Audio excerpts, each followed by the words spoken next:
Hello, everyone. This is the first chapter of the Ecstasy and the Ignominy. Now, this will be a part of an ongoing series where I will read my book, hopefully in its entirety, chapter by chapter. And there are 43 chapters in all. I'll probably only do one of these videos around once a week. So, because I want this to be content that will last me for a while, I've been wanting to do this for a while, actually. And now I will warn you, this is not going to be a professional reading. I don't have a director over here who will correct me when I mess up. And so I may at times pronounce words wrong. I may stumble over my words at times. Um, but that's all part of the experience. I'm not a professional actor, so I probably will not be doing character voices. I may do a little of that when the mood strikes me, but I won't be doing it very often. And so I just want you to be aware of that. And I would love it if many of you would come along with me and would share in this experience all the way to the end. I know many of you will not. Most of you will not. In fact, I would be surprised if any of you stick around all the way to the end. Um, I would love to be wrong, but I probably won't be. So this is chapter one of the Ecstasy and the Ignominy, my novel, my literary fiction novel, which is essentially kind of like a combination between Anna Karenina, um, Crime and Punishment, a Tale of Two Cities, and it's very Dickensian and all of that, and have some elements of Heinrich Ibsen as well. I'll read to you the summary first. Set in the 19th century, The Ecstasy and the Ignominy explores the agonies and tribulations of the people of Harrisville, an industrial town on the brink of revolution. Catherine Harris, the wife of a wealthy industrialist, is tempted by the sympathy. Oh, there we go again, already stumbling over the sympathy of Edward Compton, a man disillusioned by life. Their forbidden passion unfolds against the backdrop of a tumultuous insurrection, testing loyalties and breaking alliances. So here is chapter one. I'm going to read it to you in its entirety. In memory of Barney, the basset that taught me how to love. Chapter one, The Dawn, Catherine's narrative. Love does not wait for time to dream. It is too fragile of an art. It sails on the shattered hopes of poets and gods, a pageantry unseen and a story untold. In the end, a type of silence emerges that transcends thought and memory. It is the emptiness we feel when the Promethean spark of nature goes out, and the world becomes cold and mirthless. Passion withers into a forgotten harmony, and nothing, not even the angels above, can make the music play again, for beauty has fallen from heaven, and we are alone in the mist. Memories never truly die, they simply sail on the lustres of our tears. They are like sonorous susurrations in the mesmeric gales of eternity, through which all sentient ecstasies evanesce into penumbral welkins. The most poignant of redolences whisper and harmonize, beholden to the ornate fevers that zestfully beautified them with remembrance. But just as the sun must acquiesce to the despondency of the moon, so much the raptures of the so must the raptures of the spirit fade into the orchards of phantom ruminations. Like melancholy nectars of wistful rain, my thoughts became blind to the luminescent caresses of my past. They found refuge upon the surface of a cross, the pious treasure that bedimmed summer's kiss. No longer two distinct entities, the cross and my conscience melded together, forever entangled in the vespers of my dreams. Lost in a sea of misbegotten sophistry, my spectre embraced the piety of dawn, like a loquacious sonnet bleeding over into a prosaic soliloquy. I endured, regardless of how many tears fell from the stars. Stepping into the ebullient light of morning, my extremities quivered in response to the birth of day. Pencils of glorious sunlight penetrated the silvery veils in the sky, remarkably obsequious in their opalescence. As the gray drapes dissolved into the requiems of night, a violescent glow descended upon the earth, washing over my resplendent lineaments. Shimmering like a moonlit sky, my cerulean eyes harmonized with the diurnal pageantries, blooming into celestial sapphires. My seraphrical nose, forever indebted to the aromas of youthful spring, pulsated with gentle fervency, as if touched by the caresses of burgeoning Edens.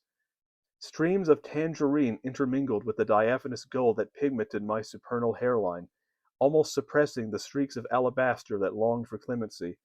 Caught in a twilight between auroral precocity and wintry erudition, my visage was an iridescent conduit for God's beauteous alchemy. My gaze followed the pencils of amber illumination, hesitating for a moment before finally settling upon a myriad of glacial mountain peaks, the tips of which were bedecked with ivory snow. The soul of apricity stroked the icy surfaces, as if lamenting over the swan song of winter.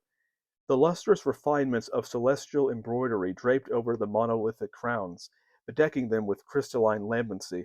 Sullen and tenebrous, the hazel clouds concorded with the tawny rays, not only beguiling their exhalations, but also enrapturing the hibernal glitters, thus conceiving an austere haze.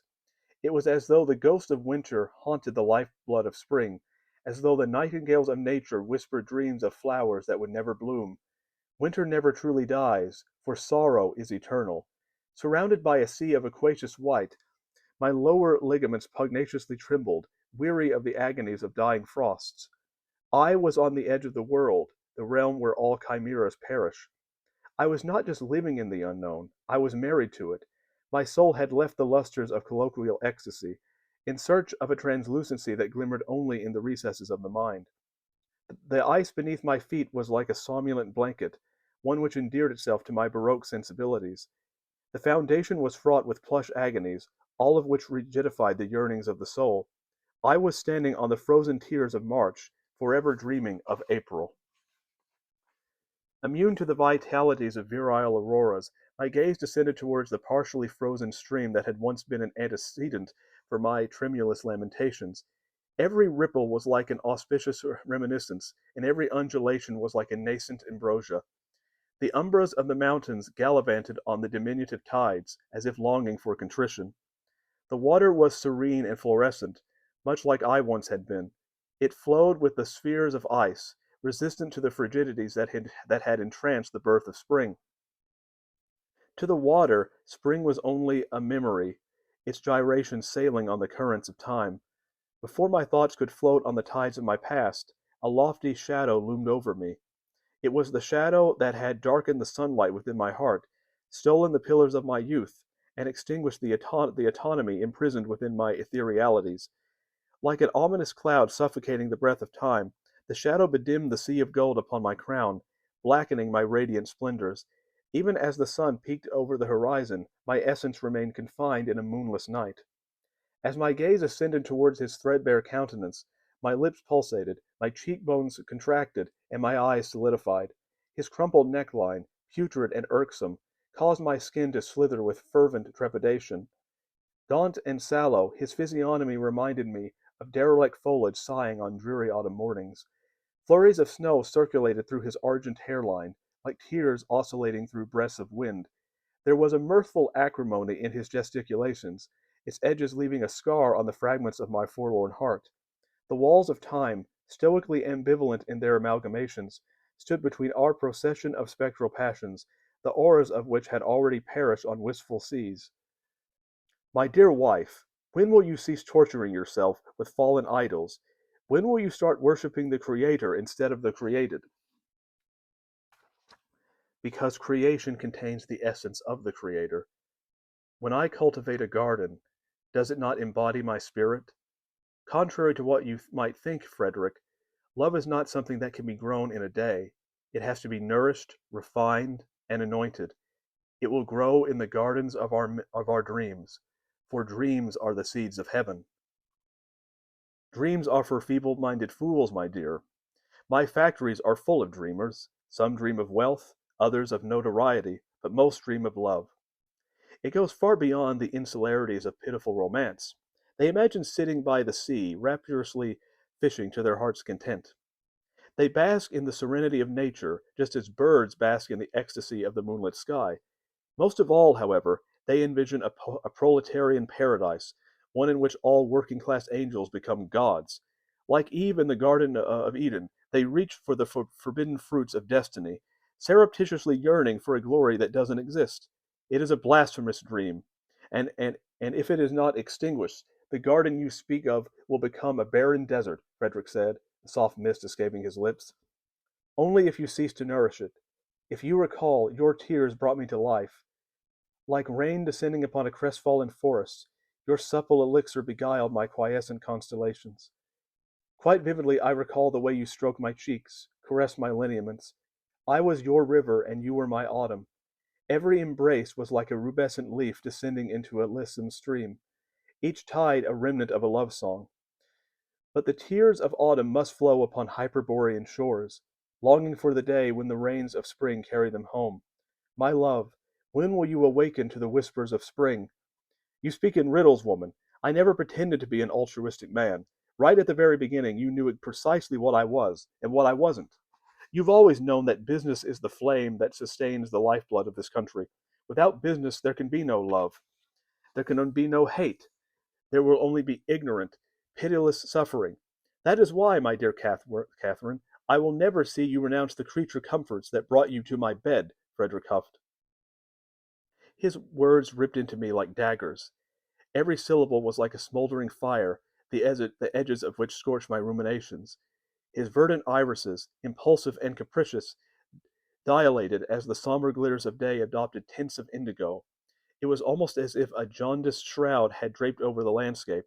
The shadows of midday seized the day, haunting the sunlight like a ghost. It was a promise that led me to your chamber. It was a promise that was sealed with a kiss, but broken with a sigh. You once told me that to cherish me was to cherish life itself. I was the tranquil moon that made you forget the drudgeries of the day, you once said. Apparently, you are caught in an eternal mourning, for the moon cannot shine without the death of evening, I said, peering into his stoic eyes. You're talking about the ramblings of a middle-aged man, although I was still slightly younger than you are now, my dear. Time does not stop for any man. At this age, I might as well be dust in the wind. That's what I am to you, dust in the wind. I'm like a lonely rainstorm on a summer afternoon. I replenish your spiritual pastures, but in the end, all you can see is the sophistry of the sun. The sun is more glorious than the silvers of evening, more ostentatious, but without those silvery moistures, the sun might as well be as black as night, Frederick uttered, his gaze turning towards the solemn mountains. Then let it be night. I would rather suffer through 1,000 desolate nights with you than experience one more prosperous day alone, I pleaded, my hand enveloping his shoulder. Frederick's lips gradually widened, seemingly enchanted by the magisterial mountain peaks, the crowns of which whispered as the curtains of azure descended upon their crystalline surfaces. The soul of nature, quite often obstreperous and avaricious, succumbed to a torpid disquietude. It almost seemed like the snow itself had entered into a deep slumber, its dream longing for reclamation. The mists of time bedecked Frederick's cheekbones, their centers displaying the specter of nature's sorrowful dynasties. In the great scheme of things, we are simply ephemeral gales that breeze through eternity, our glimmers as finite as the breath of dawn. When we are nothing but echoes in the wind, the mountains will still stand, for they are the sentinels of creation.